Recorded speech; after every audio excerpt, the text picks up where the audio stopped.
हमारे मुआशरे में अगर आप नजर दौड़ाएं तो इसमें ढेर सारे कैरेक्टर्स आपको मिलेंगे और इसमें से ज्यादातर कैरेक्टर्स जो हैं वो चालाक होते हैं। हर एक बंदे की अपनी लेवल ऑफ चालाकी होती है। जिस तरह आप नोट करें कि मैट्रिक का स्टूडेंट इसलिए नकल करता है क्योंकि वो समझता है कि ज्यादा मार्क्स मिलेंगे तो एक बड़े से कॉलेज में मुझे एडमिशन मिलेगा, उसकी अपनी लेवल ऑफ चालाकी होती है। दूध वाला दूध में इसलिए मिलावट करता है क्योंकि वो समझता है ज्यादा दूध ज्यादा मुनाफा, उसकी अपनी लेवल ऑफ चालाकी होती है। लेकिन ये चालाक कैरेक्टर्स ये बात भूल जाते हैं कि इस कायनात के बनाने वाले ने इस कायनात का निजाम चालाकी की बुनियाद पे नहीं बल्कि सच्चाई की बुनियाद पर बनाया है। अब मैं आपको सच्चाई की ताकत के बारे में बताता हूँ। सच्चाई पर कायम रहने के लिए अपने आप को ज़ेरे आतिश रखना पड़ता है, आग और खून के दरिया से गुजरना पड़ता है, अपने जान माल वक़्त इन सब की कुर्बानियां देनी पड़ती है, सैक्रिफाइसेस देनी पड़ती है।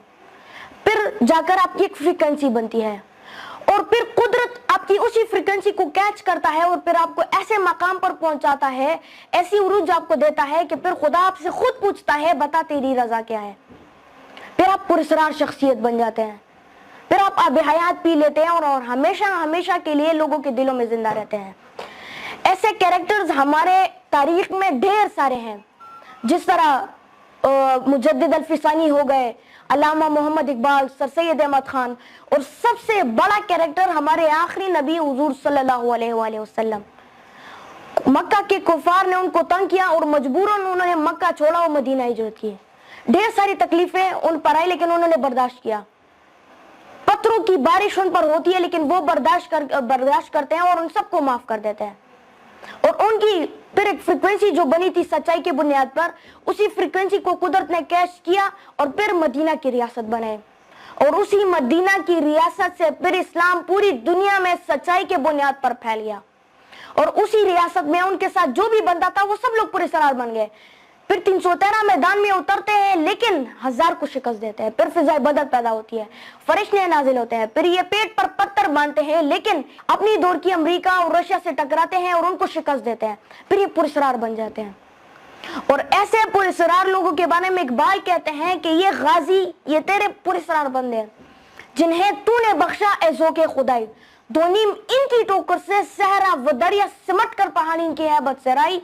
दो आलम से करती है बेगाना दिल को अजब चीज है जिसके लिए लज्जत आशनाई। शहादत है वो मतलूब व मकसूद मोमिन, ना माले गनीमत ना किश्वर कुशाई। खयाबा में है मुंतजिर लालकब से कबा चाहे इनको खूने अरब से। किया तूने सहरा नशीनों को यकता खबर में नजर में अजान सहर में। अगर आप आगे बढ़ना चाहते हैं तो सच्चाई पर कायम रहें और मेहनत करें, सैक्रिफाइसेस दें, अपनी जान माल वक़्त इन सब की कुर्बानियाँ दें। अंग्रेजी सीखें और टेक्नोलॉजी, बल्कि अंग्रेजी नहीं ढेर सारी ज़बानें सीखें।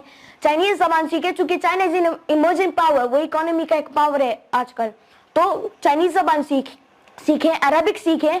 हमारे ज़्यादातर जब जुम्मे के दिन खुतबा होता है तो कोई भी नहीं समझता कि मौलाना साहब क्या बोले, क्यों? क्योंकि उनको अरबिक नहीं आती। अरबी ज़बान सीखेंगे तो आप फिर इस्लाम के साथ कनेक्ट हो जाएंगे। आपको फिर पता चल जाएगा कि हमारे तारीख में कैसे कैसे कैरेक्टर्स थे।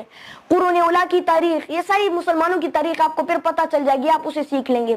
सीरतुन नबी, कुरान मजीद, ये सीखने में सिखाने में आपको आसानी होगी। Thank you very much.